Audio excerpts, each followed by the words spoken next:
નમસ્કાર, નિર્માણ ન્યૂઝની વિશેષ રજૂઆત ટુ ધ પોઈન્ટ કાર્યક્રમ સાથે હું છું યજ્ઞ ત્રિવેદી. દર્શક મિત્રો, આજે ટુ ધ પોઈન્ટ કાર્યક્રમમાં એક મહત્વપૂર્ણ મુદ્દાઓને લઈને મારે ચર્ચા કરવાની છે કે જે પ્રમાણે ગુજરાતમાં એક્યુઆઈ લેવલ એટલે કે એર ક્વોલિટી ઇન્ડેક્સ જે પ્રમાણે અત્યારે તો બગડી રહ્યો છે. એમ કહેવાય છે કે 100 સુધી એક્યુઆઈ લેવલ હોય એટલે કે 100 સુધી તો સારામાં સારી અત્યારે તો હવા હોય તેવી બાબત જોવા મળતી હોય છે. જો તેનાથી થોડી ઘણી પણ વધતી હોય તો તે ક્યાંથી અત્યારે વધી રહી છે તેનો સોર્સ સૌથી પહેલાં તો શોધવામાં આવે છે. જે તે કોઈ કંપની હોય અથવા તો કોઈ અન્ય જગ્યાઓથી અત્યારે કચરામાંથી આવતી હવા હોય એ કોઈ પણ એક સોર્સને શોધીને એને અત્યારે તો તરત ને તરત ડામવા માટેની પ્રક્રિયા પણ હાથ ધરવામાં આવતી હોય છે. પણ જે પ્રમાણે ગુજરાતની વાત કરવામાં આવે તો છેલ્લા ઘણા દિવસથી એક્યુઆઈ જે લેવલ છે અત્યારે 200 પાર થઈ ગયું છે. અમદાવાદ, સુરત, રાજકોટ, બરોડા, હું મેન અત્યારે તો જે સિટીઝની વાત કરું તો તેમાં અત્યારે બહુ જ કપરી પરિસ્થિતિનું નિર્માણ થઈ ગયું છે, જેમાં એક્યુઆઈ લેવલ વધતાની સાથે જ જે રીતે આંખમાં બળતરાની બાબત હોય કે પછી જે શરદી ખાંસીના પણ કેસમાં જે સતત વધારો હોય એ ક્યાંક જોવા મળતો હોય છે. તેને ડામવા માટે કોર્પોરેશન દ્વારા પ્રયત્નો તો કરવામાં આવે છે, પણ એ ક્યાંક એમ કહેવાય કે જે પ્રયત્નો કરવામાં આવે છે એ ક્યાંક સોલ્યુશન હજુ પણ મળતું નથી. તે પરિસ્થિતિનું નિર્માણ થયું છે. બીજી બાજુ એક સૌથી મહત્વની બાબત એ પણ જોવા મળી છે કે વૃક્ષોનું જે અત્યારે નિકંદન થઈ રહ્યું છે તેની સામે વાવેતર થતું નથી કે તેના કારણે પણ અત્યારે તો એર ક્વોલિટી ઇન્ડેક્સ અત્યારે તો યોગ્ય થતો નથી. પ્રદૂષણ થાય છે, પણ પ્રદૂષણની સામે જો વૃક્ષોનું વાવેતર પણ એટલા જ પ્રમાણમાં સારામાં સારી રીતે જો કરવામાં આવે, હું એમ નથી કહેતો કે વાવણી કરી દીધી એટલે પછી અત્યારે તો જે હવે જોવાનું નહીં એમ નહીં, કોર્પોરેશન દ્વારા તેની સારામાં સારી જો માવજત કરવામાં આવે, ઇવન સોસાયટીમાં અત્યારે તો જો સોસાયટીના અભિગમથી પણ જો આ પ્રકારનો જો નિર્ણય લેવામાં આવે તો પણ ઘણા સારા એવા બદલાવ અત્યારના સમયમાં થઈ પણ શકે છે. આજની વાત કરું તો આજે પણ રાજકોટ મ્યુનિસિપલ કોર્પોરેશન દ્વારા જે રાજકોટનો જો એક્યુઆઈ લેવલ અત્યારે તો બગડેલો જે સામે આવ્યો તેમાં કહેવામાં આવ્યું અધિકારી દ્વારા જ કે અત્યારે વૃક્ષો ક્યાંક અત્યારે તો ઓછા થઈ રહ્યા છે, તેના કારણે પણ આ પ્રકારની પરિસ્થિતિનું નિર્માણ થઈ રહ્યું છે.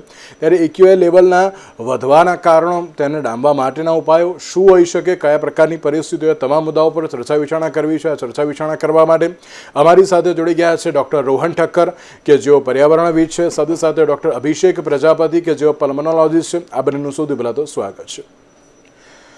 રોહનભાઈ, સૌથી પહેલો સવાલ આપને કે જે પ્રમાણે ઝેરી હવા જે અત્યારે તો ફેલાઈ રહી છે, આ એક્યુઆઈ લેવલ અત્યારે તો જે બગડવાના કારણો કયા કયા હોઈ શકે છે, અને આ માત્ર આજની ઘટનાની છેલ્લા ઘણા વખતથી અત્યારે તો આ પ્રકારની પરિસ્થિતિ જોવા મળી રહી છે, આપ તેને કઈ રીતે જોઈ રહ્યા છો? ગુજરાત પોલ્યુશન કંટ્રોલ બોર્ડ અને મ્યુનિસિપલ કોર્પોરેશનના જે અધિકારીઓ છે એ બધા ભ્રષ્ટ છે, અને સરકારમાં જે ચૂંટાયેલા વ્યક્તિઓ આવે છે એ કઠપૂતળી જેવા છે. એમને જેટલું કહેવામાં આવે એટલું જ કામ કરે છે, તો એમની પાસે સોલ્યુશન હોય નહીં. અને પોલ્યુશન કંટ્રોલ બોર્ડ તો સૌથી ભ્રષ્ટ જો કોઈ ડિપાર્ટમેન્ટ હોય તો જીપીસીબી કહી શકાય. પોલીસ તંત્ર, પોલીસ ડિપાર્ટમેન્ટ બી એમાં આવી ગયું, અને મ્યુનિસિપલ કોર્પોરેશન્સ તો એના કરતા પણ ભ્રષ્ટ છે. તો બેઝિક જે તમે કારણ પૂછ્યું કે કારણ શું પોલ્યુશનનું, તો પોલ્યુશનનું કારણ બેઝિકલી ભ્રષ્ટાચાર છે. જો એમને સરખું કરવું હોય, આજે તમે જુઓ નંદલાલભાઈ એક્સપાયર થઈ ગયા, આજના જ છાપામાં છે. એક ગટરનું ઢાંકણું બદલવા માટે એમને 6 વખત અધિકારીઓને જાણ કરેલી હતી. હવે ગટરનું ઢાંકણું ના બદલાયું અને માણસ ગુજરી ગયો, એક આખું પરિવાર ડિસ્ટર્બ થયું ને. તો આજે તમારે વોલ ટુ વોલ કાર્પેટ વ્યવસ્થિત તમે રોડ બનાવો, પ્લાન્ટેશન કરો, બધા ઝાડ કાપી નાખો, ફરીથી ઝાડ ઉગાડો, બરાબર, અને પ્લાનિંગ સાથે કરો. ત્યાં કોઈ ના પાડે છે. તમારી પાસે ઉપરથી નીચે સુધી બધી સરકાર તમારી. તમે આજે એક પણ નોટિસ આપ્યા વગર રાતોરાત તમે મોટેરામાં ડિમોલિશન કરી શકો. તમે બાંગ્લાદેશી ઇન્ફિલ્ટ્રન્ટ્સની પાછળ પડી ગયા છો. તમારા માટે શું, તમે શાયદ એક વ્યક્તિ પેશાબ ના કરી શકે આખી સાબરમતીની અંદર, ખરાબ પાણી તો શું. અને કોઈ તમે જો GPCB Gujarat pollution control board છે એ પેક મોનિટરિંગ સીસીટીવી કેમેરાથી કરે. તમે માનશો સીસીટીવી કેમેરાથી સ્ટેક મોનિટરિંગ કઈ રીતે થાય? હું ક્લાઇમેટ ચેન્જ ભણ્યો છું, MSc MPhil PhD climate change કર્યું. કેટલાય ગેસીસ એવા છે જે કલરલેસ હોય છે. તો કલરલેસ ગેસીસ અને જે પર્યાવરણને નુકસાન પહોંચાડી શકે અને જે હેલ્થને નુકસાન પહોંચાડી શકે એવા ગેસીસ છે, તો એનું મોનિટરિંગ તમે સીસીટીવી કેમેરાથી કઈ રીતે કરો? અરે અધિકારીઓ ભ્રષ્ટ છે. તમે રાત્રે અડધી રાત્રે તમે તમારી જેટલી ડમ્પ સાઇટ્સ છે એનું મેનેજમેન્ટ તમે પૂછો. ડમ્પ સાઇટ્સ નું મેનેજમેન્ટ મ્યુનિસિપલ કોર્પોરેશન આજે 40,000 કરોડનું તમારું બજેટ છે, બરાબર? 30,000-40,000 કરોડનું હશે. તમે 1,500 કોન્ટ્રાક્ટરોના હવાલે આખું સિટી કરેલું છે. તમારાથી એક ડમ્પ સાઇટ મેનેજ નથી થતી, અને મેનેજ એટલા માટે નથી થતી કારણ કે તમારે પૈસા ખાવા. ક્લાઇમેટ ચેન્જ ડિપાર્ટમેન્ટ અત્યારે જે ડિપાર્ટમેન્ટ કામ કરે છે એની અંદર જે IAS ઓફિસરો આવે છે, બધા IAS ઓફિસરો પનિશમેન્ટના ભાગરૂપે આવે. બાકી મલાઈવાળા ડિપાર્ટમેન્ટ તો તમારા માટે આ બધા કોર્પોરેશન્સને સાચવવાના હોય કે મોટા ડિપાર્ટમેન્ટ હોય એ છે. તો ક્લાઇમેટ ચેન્જ ડિપાર્ટમેન્ટ અથવા ડિઝાસ્ટર મેનેજમેન્ટના ડિપાર્ટમેન્ટ એમના માટે પનિશમેન્ટના ડિપાર્ટમેન્ટ છે, જ્યાં ઇક્કા દુક્કા ઇન મીન ને તીન 3 અધિકારી કામ કરતા હોય ને એને કે હવે ક્લાઇમેટ ચેન્જ ડિપાર્ટમેન્ટ સચિવાલયમાં શું કામ કરે છે તમે પૂછો તો ખરા. એ બેટરી સ્વેપિંગ ઇન્ફ્રાસ્ટ્રક્ચર ને બેટરી ચાર્જિંગ ઇન્ફ્રાસ્ટ્રક્ચર કયું સારું ઇન્ફ્રાસ્ટ્રક્ચર કહેવાય એના રિપોર્ટો કદાચ એ લોકોએ રિપોર્ટો તૈયાર નહીં કર્યા હોય. એમના એ લોકોએ જે પોલિસી બનાવી છે એ પોલિસી ક્યાંય કારગર જ નથી. બિલકુલ, એટલે પોલિસી અત્યારે તો કાગળ ઉપર છે, પણ તેની સાથે જો આને ડામવા માટેના જો પગલાં લેવા જોઈએ રોહનભાઈ, તો કયા કયા લઈ શકાય છે? જો તમે પહેલા તો ડમ્પ સાઇટોનું મેનેજમેન્ટ પરફેક્ટ તમારી પાસે એનું કોઈ તમે સિંગલ કોન્ટ્રાક્ટર પોલિસીથી તમે આખા શહેરોને પહેલા તો ડેવલપ કરવા માટે આપી દો. તમે જુઓ ટાટા કંપની કેટલું જોરદાર મેનેજમેન્ટ કરે છે જમશેદપુર સિટીનું. આખી કેટલા આ L&T અત્યારે જે બનાવી રહી છે આ ધોલેરા સિટી, તમે દરેક હું કહું છું જે તમે નવા ગ્રીનફિલ્ડ સિટીને બનાવવા આપો છો, તમે બ્રાઉનફિલ્ડ સિટીને જે ઓલરેડી એક્ઝિસ્ટ કરી રહ્યા છે એને કેમ આને સિંગલ કોન્ટ્રાક્ટર પોલિસીથી નથી આપતા? તમે ડમ્પ સાઇટોનું મેનેજમેન્ટ આખું ને આખું L&T અથવા ટાટાને આપી દો. જો તમે કેવું કરીને આપે છે એનું મેનેજમેન્ટ, તમારે એમાંથી પૈસા ખાવા છે. તમને પહેલા તો સમસ્યા ઊભી કરવી છે અને સમસ્યાને પછી તમારે એનાલિસિસ કરવાની પાછળ પૈસા ખાવા છે. તમે જુઓ આપણું કલ્પસર ડિપાર્ટમેન્ટ, એનું કલ્પસરના હજુ સુધી આટલા વર્ષોથી 30-35 વર્ષથી એ લોકો ખાલી એનું ફિઝિબિલિટી એનાલિસિસ કરી રહ્યા છે, એના પૈસા જ ખાઈ રહ્યા છે. તો તમારે નક્કર કામ કરવું હોય તો તમે કામ, સરકારને ખબર જ છે શું નક્કર કામ. તમે ગુજરાત ઇકોલોજી કમિશન જુઓ, કેવડું મોટું કૌભાંડ કર્યું, આખું ગુજરાત ઇકોલોજી કમિશન બંધ કરવું પડ્યું. જી બિલકુલ, જી બરાબર. તમે ક્લાઇમેટ ચેન્જ ડિપાર્ટમેન્ટે કૌભાંડ જ લાગે છે મને. હું ક્લાઇમેટ ચેન્જ ભણ્યો છું, હું ક્લાઇમેટ ચેન્જમાં કામ કરું છું, મને ખ્યાલ જ તમારા જેટલા Gujarat institute of desert ecology છે, ગુજરાત આ ગીર ફાઉન્ડેશન છે, તમે પૈસા આપવાના બંધ કરી દો. આ બધી જેટલી જુદી જુદી ઓર્ગેનાઇઝેશન પર્યાવરણની કામ કરે છે ને એને બધાને એક જ ઓર્ગેનાઇઝેશન, મધર ઓર્ગેનાઇઝેશન બનાવી નાખો. પોલ્યુશનમાં જ આવવું જોઈએ, ગુજરાત પોલ્યુશન કંટ્રોલ બોર્ડ જ કરવું જોઈએ એનું. બિલકુલ બિલકુલ બિલકુલ. અને તમે એના ફંડ ખાવાના બંધ કરી દો મહેરબાની કરીને. Okay okay okay. અને એ ફંડ નો ઉપયોગ બિલકુલ પોલિસી ડિસિઝન્સ જે લીધા હોય જે આપણી ડમ્પ સાઇટો છે એનું મેનેજમેન્ટ કરવામાં કરો. અને અમદાવાદ મ્યુનિસિપલ કોર્પોરેશન, મને તો એ ખબર નથી પડતી, 45,000 કરોડ 40,000 કરોડનું બજેટ છે. એ ખાલી એમના મળતિયા કોન્ટ્રાક્ટરો જે અજય ઇન્ફ્રાસ્ટ્રક્ચર એ જે અત્યારે આ પુલનું જે પુલ બનાવવામાં પહેલા તો કૌભાંડ કર્યું, પછી પુલ તોડવાના 5 કરોડ. અરે માય કાંગલી, આપણી પ્રજાએ માય કાંગલી જે પ્રશ્ન નથી. Okay okay okay okay okay Rohanbhai, અત્યારે સવાલ એ થતો હોય છે અત્યારના સમયમાં કે જ્યારે આ પ્રકારની પરિસ્થિતિ અત્યારે તો જોવા મળતી હોય છે, ઝેરી હવાથી અત્યારે તો સાવધાન રહેવું પણ બહુ જરૂરી છે. વાત અત્યારે સાચી છે કે ક્યાંક અત્યારે તો જે ભ્રષ્ટાચારની બાબત જોવા મળતી હોય છે એ ક્યાંક અત્યારે તો સવાલ તો ઊભા કરે છે, પણ તેની સાથે પગલાં કયા કયા લેવા જોઈએ તેની ઉપર તો વાત કરીશું. પણ અભિષેકભાઈ, આ જ્યારે ઝેરી હવા આ તો હમણાંનો જે બહુ જ એમ કહે કે મહત્વનો મુદ્દો અને મુખ્ય મુદ્દો અત્યારે તો બની ગયો છે. તેનાથી કયા કયા પ્રકારના અત્યારે તો રોગ થતા હોય છે અને અત્યારે જે પ્રમાણે શરદી ખાંસીના જે કેસ સતત વધી રહ્યા છે અમદાવાદ, સુરતમાં તો અને રાજકોટમાં પણ, એટલે તેને લઈને પણ આપ શું કહેશો કે કયા કયા રોગ થઈ શકે છે? જરૂરથી યજ્ઞભાઈ, એર ક્વોલિટી ઇન્ડેક્સ હવે એ દિલ્હીમાં જ ખાલી આપણે લોકો સમજતા હતા કે એર ક્વોલિટી ઇન્ડેક્સનું ઇમ્પોર્ટન્સ ત્યાં જ છે. હવે કદાચ પહેલી વખત એર ક્વોલિટી ઇન્ડેક્સ અમદાવાદ અને આપણા ગુજરાતના બીજા સિટીઝમાં 200 ની ઉપર જતો રહ્યો. અને એટલા માટે હવે આપણે ગુજરાતી લોકોએ પણ એને તેના તરફ ધ્યાન રાખવું જરૂરી છે. તમે જે રીતે કીધું પ્રમાણે 100 થી નીચે અગર AQI છે તો એ હવા આપણી હેલ્ધી કહેવાય અને એ આપણા નોર્મલ માણસ માટે એ શ્વાસમાં લેવા માટે તંદુરસ્ત હવા કહી શકાય. 100 થી ઉપર જાય ત્યારે પણ ઇવન એવું કહેવામાં આવે કે 100 થી 200 ની વચ્ચે જો હોય AQI તો પણ બહાર સતત લાંબા સમય માટે વગર માસ્કે એક્સરસાઇઝ કરવી કે બહાર રહેવું એ હિતાવહ નથી ગણાતું કે શ્વસન તંત્રના રોગો થઈ શકે છે. 200 થી ઉપર AQI થઈ જાય એટલે એક રેડ એલર્ટ ઝોનમાં આપણે આવી ગયા. અને મીન્સ કે એનો મિનિંગ એ થયો કે આપણે પોલ્યુટેડ હવા આપણી આજુબાજુ એટલી બધી છે અને જે આપણે હવા એ પોલ્યુટેડ હવા આપણે જે શ્વાસમાં લઈ રહ્યા છે એટલે એ કદાચ માણસ જો સિગરેટ પીએ અને એનાથી જે નુકસાન થાય એનાથી એના જેટલું લગભગ નુકસાન આપણને થઈ શકે આ આટલી હાઈ AQI વાળી હવા આપણે આપણા શ્વાસમાં લઈએ તો. અને એમાં પર્ટિક્યુલર મેટર જે હોય છે 2.5 અને 10 જેટલા, રોહનભાઈ વધારે આઈડિયા હોય, જેને કારણે જે આપણા શ્વાસનો જે છેલ્લો ભાગ હોય લંગ્સનો એ ફેફસા એક જાતની જાળી છે અને એનો છેલ્લો ભાગ છે ખૂબ જ બહુ જ નાનો ડાયામીટરનો હોય અને એ એલ્યુલાઈ કહેવાય. અને ત્યાં આગળ જે છે આ 2.5 એ પણ બહુ નાના પર્ટિક્યુલર મેટર હોય, એ ત્યાં સુધી પહોંચી શકે અને ત્યાં જઈને પછી એક સોજો લાવી શકે.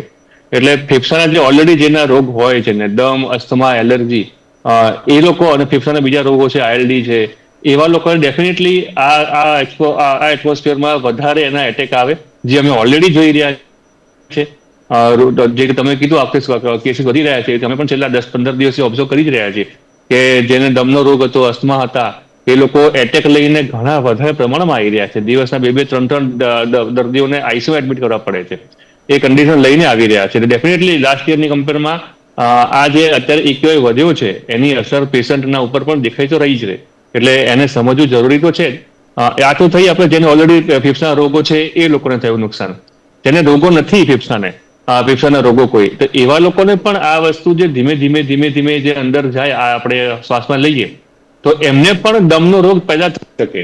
અને આપણે સમજીએ તો ભારત દેશની અંદર જે દમ રોગનું થવાનું કારણ, આખા વર્લ્ડમાં જે દમ થવાનું કારણ જે મોસ્ટ કોમન કોઝ છે એ સ્મોકિંગ છે. ભારતમાં એ સ્મોકિંગ છે એ બીજા નંબરે છે. રીઝન કદાચ આ જ છે કે આપણા ભારતમાં પોલ્યુશન એ વધારે છે, ચૂલા સ્મોકિંગ વધારે છે. ચૂલા સ્મોકિંગ અથવા પોલ્યુશનને કારણે દમની તકલીફ થવાનું રીઝન છે, ફર્સ્ટ રીઝન છે દમ થવાનું, અને સેકન્ડ રીઝન છે સ્મોકિંગ છે.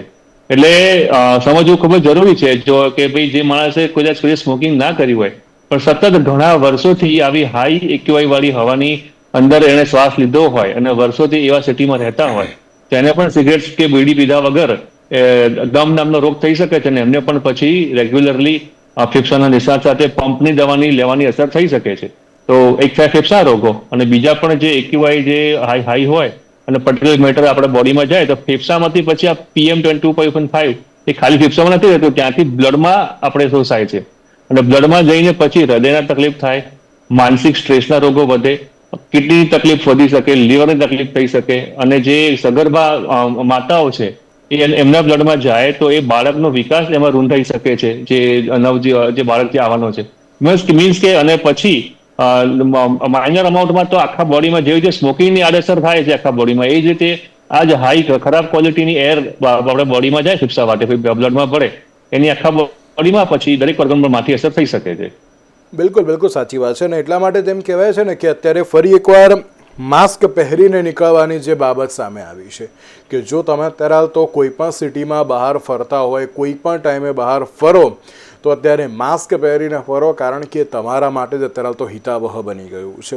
તેની સાથે રોહનભાઈ, જે પ્રમાણે આપણે ભ્રષ્ટ અધિકારીઓ ભ્રષ્ટાચારની તો વાત કરી, પણ તેની સાથે એક બાબત આજે એ પણ જોવા મળી કે જો યોગ્ય રીતે ગાર્ડનિંગ કરવામાં આવે અને તેની સાથે જે અત્યારે હાલ વૃક્ષોનો જે ઉછેર છે એ યોગ્ય રીતે જો કરવામાં આવે તો પણ આપણે આ જે ઝેરી હવા છે તેને અત્યારે તો ઘણી ઘટાડી પણ શકીએ. શું કહેવું આપણું? પણ વાત વૃક્ષો વાવીને એને ઘટાડવાની નથી. તમે એને એના સોર્સ ઉપર જ્યાંથી આ પોલ્યુશન થાય છે એની ઉપર પહેલા તો ચૂટ કરવાની વાત. તો પોલ્યુશન એક શહેરની અંદર 2-3 કારણોથી થતું હોય છે. પહેલી વાત, તમે ક્લીન એનર્જી તરફ જાઓ, બરાબર. ક્લીન એનર્જી તરફ આપણે જઈ જ રહ્યા છીએ.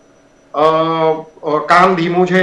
તમે એસટી ની બસો હમણાં જે આ લોકોએ હમણાં ગુજરાત સરકારે ખરીદી 151 બસો છે, હું જો ખોટો નથી તો આંકડો, અને ભૂપેન્દ્ર પટેલ સાહેબે એનું ઉદ્ઘાટન બી કર્યું. હવે એ 151 બધી બસો જે લીધી એ બધી ડીઝલ બસો લીધી છે.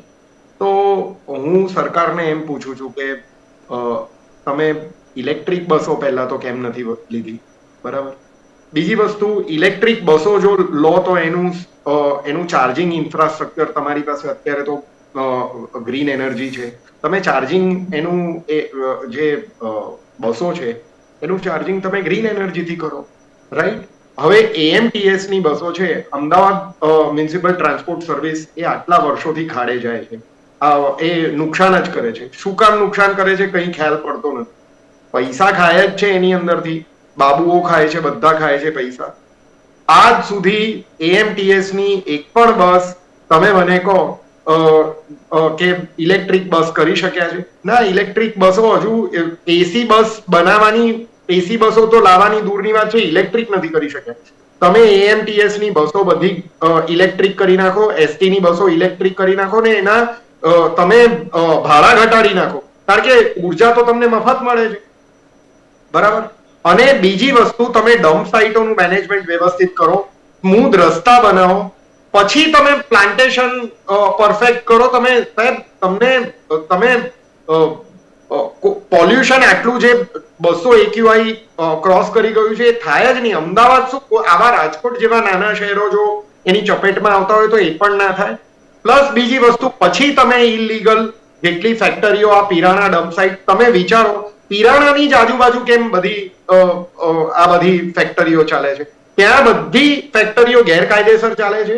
એ બધી ફેક્ટરીઓની અંદર જે વેસ્ટ પેદા થાય છે એ લોકો ત્યાં આજુબાજુના ટેન્કરો રાત્રે ચાલે છે, એ ટેન્કરો મારફતે સાબરમતીમાં છોડે છે. પેલા ડમ્પ સાઇટની પાછળ અંદર HS કાંટાવાલાની પાછળ મેં જોયેલું છે, મારી આંખે જોયેલું છે. એ લોકો HS કાંટાવાલાથી અંદર જાઓ ત્યાં એ લોકો સ્લરી વેસ્ટ ડમ્પ કરે છે, ખાડા ખોદીને.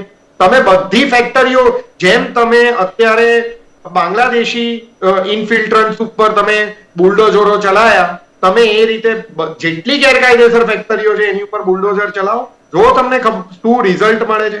સાહેબ, તમારે કરવું હોય તો તમે એક દિવસમાં કરી શકો, તમારે પૂછવાની ક્યાંય જરૂરત જ નથી. પ્રજાએ તો તમને વોટ આપી દીધો છે સાહેબ, બિલકુલ છુટ્ટી આપી છે તમારે. સાહેબ, હું તમને કહું કે તમે આ જે રિવરફ્રન્ટ ડેવલપ કર્યો, એ રિવરફ્રન્ટ ની વાસણા બેરેજની આ બાજુનું પાણીનું ટેસ્ટિંગ કરો અને વાસણા બેરેજની પેલી બાજુનું પાણીનું ટેસ્ટિંગ કરો સાહેબ.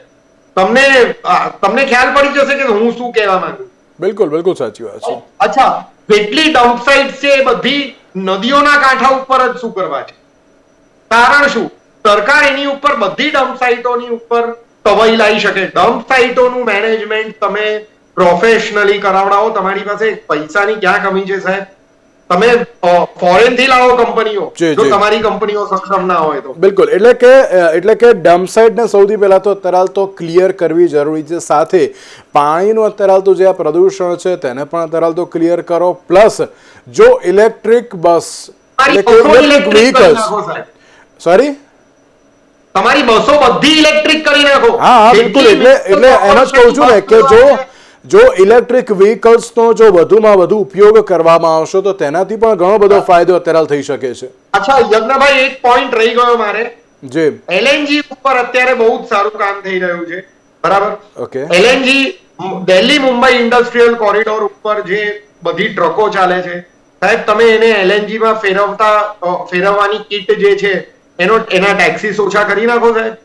તમારે જો ઇમિડિયેટ તમારે જો કામ કરવું હોય, કેટલાય રસ્તા છે સાહેબ કરવાના.